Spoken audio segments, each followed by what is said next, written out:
Hi friends, हमारे देश की इन्वेस्टिगेशन एजेंसी ईडी ने फ्लिपकार्ट और अमेजॉन के खिलाफ और उनसे जुड़े हुए कुछ सेलर्स के खिलाफ उनके प्रीमाइसेस में यानी उनके एरिया में जाके सर्च डाली हुई है, रेड डाली हुई है। इन कंपनियों के खिलाफ ये एलिगेशन है कि ये कुछ गिने चुने सेलर्स को फायदा पहुंचा रहे हैं और जो प्राइसिंग है, जो गुड्स की प्राइस है, ये इसको फ्लक्चुएट करते हैं इनको ज्यादा फायदा पहुंचाने के लिए। दोस्तों, आज की इस वीडियो में हम ये जानने की कोशिश करेंगे तो फ्लिपकार्ट और अमेजॉन जैसी कंपनियां हैं जो हमारे देश में ऑपरेट कर रही हैं, जिनके ऊपर हम रजिस्टर्ड होकर अपने प्रोडक्ट को सेल करते हैं, तो ये कितना फेयर है और उनके ऊपर क्या रूल्स एंड रेगुलेशन लागू हैं। और यदि ये कुछ ऐसी प्रैक्टिस करती हैं जिसमें ये सम्मिलित पाई जाती हैं कि कुछ गिने चुने सेलर्स को फायदा पहुंचा रही हैं, तो उनके क्या रूल्स एंड रेगुलेशन हैं और गवर्नमेंट अथॉरिटी उनके खिलाफ क्या एक्शन ले सकती है। तो ये सारी चीजें इस वीडियो के माध्यम से हम जानने की कोशिश करेंगे। वीडियो को मिस मत करना। यदि आप अमेजॉन और फ्लिपकार्ट जैसे प्लेटफॉर्म पर सेल करते हैं तो ये वीडियो आपको जरूर एंड तक देखनी चाहिए। दोस्तों, वीडियो में मैं आगे बढ़ूं उससे पहले आपसे रिक्वेस्ट है कि यदि अभी तक आपने हमारा चैनल ई-कॉम मानवी सब्सक्राइब नहीं किया है तो please hit the red button and subscribe our YouTube channel now।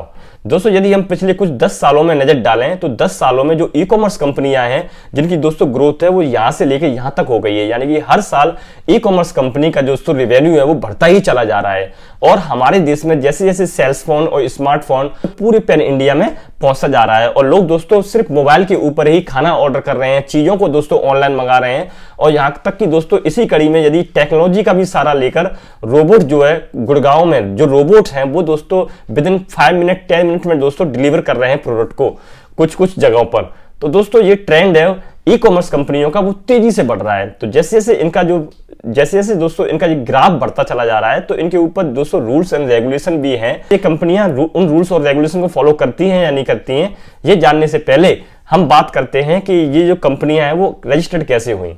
यदि दोस्तों कोई भी फॉरेन कंपनी जैसे कि अमेजॉन है, वो अमेरिका की कंपनी है और इनके भारत के अलावा कई देशों में इनकी ये कंपनियां लॉन्च है और वहां पर दोस्तों सक्सेसफुली ये बिजनेस रन कर रही हैं। ऐसे ही दोस्तों अमेजॉन इंडिया भी है, जैसे अमेजॉन यूके है, अमेजॉन यूएसए में है, अमेजॉन ऑस्ट्रेलिया में है।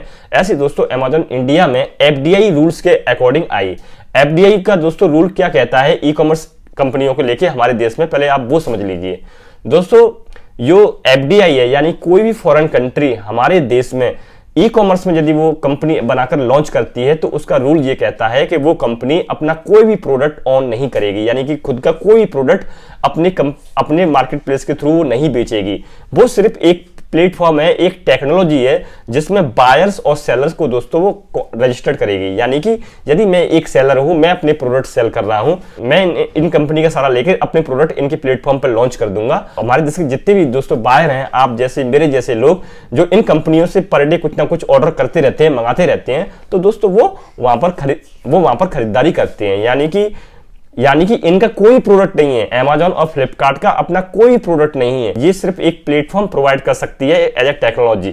तो आप ये कह सकते हैं कि एफडीआई के तहत ये कंपनी जो रूल है वो ये कहता है कि इनका कोई प्रोडक्ट नहीं होगा और ये ना ही किसी डायरेक्टली या इनडायरेक्टली किसी ब्रांड के साथ पार्टनरशिप भी ये नहीं कर सकते हैं किसी ब्रांड के साथ। तो एफडीआई का जो रूल है, तो एक तो दोस्तों ये रूल है कि ये कंपनियां सिर्फ एज अ प्लेटफॉर्म काम करेंगी, बदले में दोस्तों ये क्या करती हैं, हम जैसे सेलर से कुछ कमीशन चार्ज करती हैं अपने प्लेटफॉर्म का यूज करने के लिए।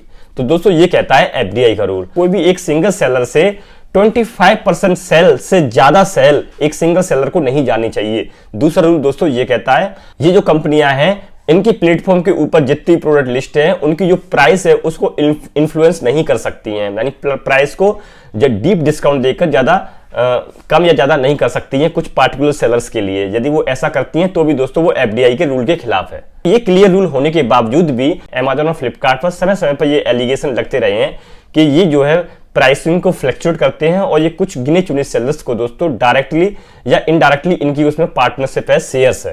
तो अमेजॉन के ऊपर ये एलिगेशन है कि अमेजॉन, क्लाउडटेल और अपेरियो प्राइवेट लिमिटेड में इनका इनडायरेक्टली शेयर है और ये कुछ फायदा इन सेलर्स को दोस्तों प्रोवाइड करते हैं। ये फंडिंग करते हैं उनको, जिससे इनके पास जो इन्वेंट्री है वो मैनेज कर पाते हैं ज्यादा से ज्यादा और उनको दोस्तों विजिबिलिटी भी उनकी दोस्तों हाई रखती है और उनकी जो प्राइसिंग को भी ये फ्लक्चुएट करते हैं। ऐसे एलिगेशन उनके पास्ट में लगते रहे हैं। अमेजॉन के ऊपर 2020 में भी दोस्तों इस तरह की एलिगेशन कंट्रोवर्सी हुई थी, जिस जो गवर्नमेंट एजेंसीज हैं उन्होंने रीयूटर के थ्रू जो डाटा कलेक्ट किया था उसमें भी दोस्तों ऐसे एलिगेशन इनके ऊपर लगे थे। इन्होंने अपने प्लेटफॉर्म पर कुछ स्मॉल ग्रुप ऑफ सेलर्स को प्रीफर्ड जो है ट्रीटमेंट दिया था।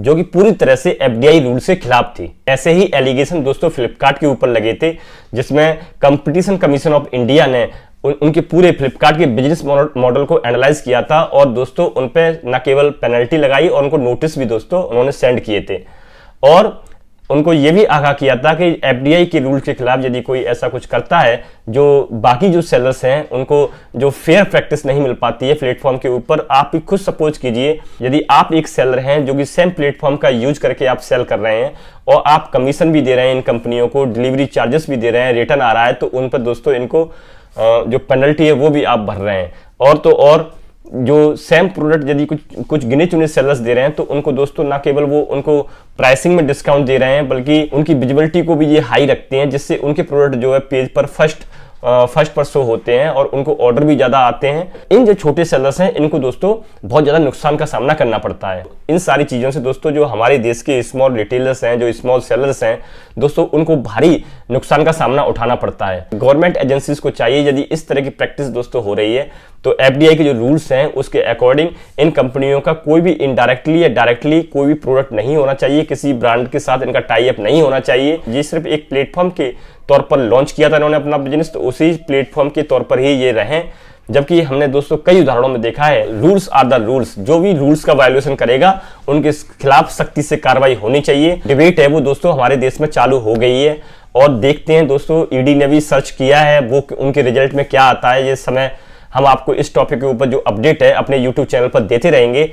आप हमें कमेंट करके बताइए, यदि सेम सेलर एक ही चीज को सेल कर रहा है, मैं भी उसी प्रोडक्ट को सेल कर रहा हूं और दूसरा सेलर्स भी उसी प्रोडक्ट को सेल कर रहा है, एक सेलर्स को जो है स्पेशल ट्रीटमेंट दिया जा रहा है कंपनियों की तरफ से, तो वो कितना फेयर है और कितना अनफेयर है। इस टॉपिक पर हम अपडेट लाते रहेंगे आप लोगों के लिए। और आपसे एक रिक्वेस्ट है, यदि अभी तक आपने हमारा चैनल सब्सक्राइब नहीं किया है तो दोस्तों चैनल को अभी सब्सक्राइब कर लीजिए। Thank you very much.